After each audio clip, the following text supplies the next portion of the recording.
আওয়ামী ফেসিবাদ আমাদের বিভাজনের সুযোগে তারা কিন্তু মাথাছাড়া দিয়ে উঠতে পারে। সুতরাং আমরা মনে করি আগামী নির্বাচন ডক্টর মোহাম্মদ ইউনূসের নেতৃত্বে হওয়া দরকার এবং অন্তর্বর্তীকালীন সরকারের অধীনেই আগামী নির্বাচন হতে হবে।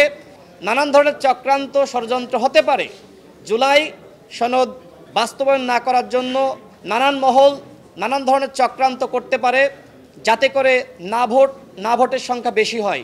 আমরা মনে করি সরকারের উপরে জনগণের ম্যান্ডেট রয়েছে, গণ অভ্যুত্থানের থেকে বড় ম্যান্ডেট আর কোনো কিছু হতে পারে না। সুতরাং সরকারকে জুলাই সনদের বাস্তবায়ন এবং আইনি ভিত্তি দেওয়ার ক্ষেত্রে অবশ্যই চূড়ান্ত সিদ্ধান্ত নিতে হবে। সর্বশেষ বলবো, সব কিছুর হয়তো বাস্তবায়ন এই সরকার পারবে না, কিন্তু এই সরকারের আমলে যা কিছু অধ্যাদেশের মাধ্যমে বাস্তবায়ন করা সম্ভব সেটি করতে হবে। আর যা কিছু সরকার বাস্তবায়ন করতে পারবে না, আগামীতে যেই ক্ষমতা আসুক না কেন এমন আইনগত বন্দোবস্ত সৃষ্টি করা যাতে করে সেই সরকার বাস্তবায়ন করতে বাধ্য থাকে।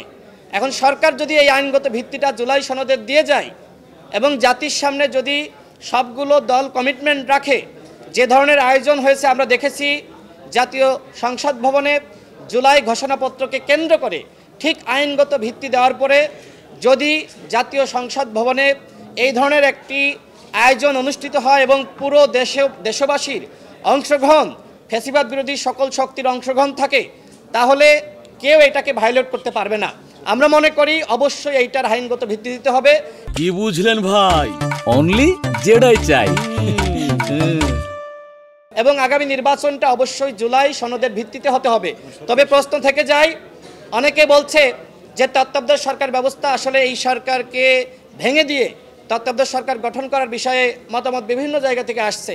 কিন্তু প্রশ্ন হলো, আমরা যেখানে এই জুলাই সনদ নিয়ে রাষ্ট্র সংস্কার নিয়ে ঐক্যমতে পৌঁছাতে পারছি না, সেখানে তত্ত্বাবধায়ক সরকার গঠন নিয়ে কে হবে প্রধান উপদেষ্টা, কে হবে উপদেষ্টা, এই বিষয়ে তো আমরা চূড়ান্ত সিদ্ধান্তে পৌঁছাতে পারবো না।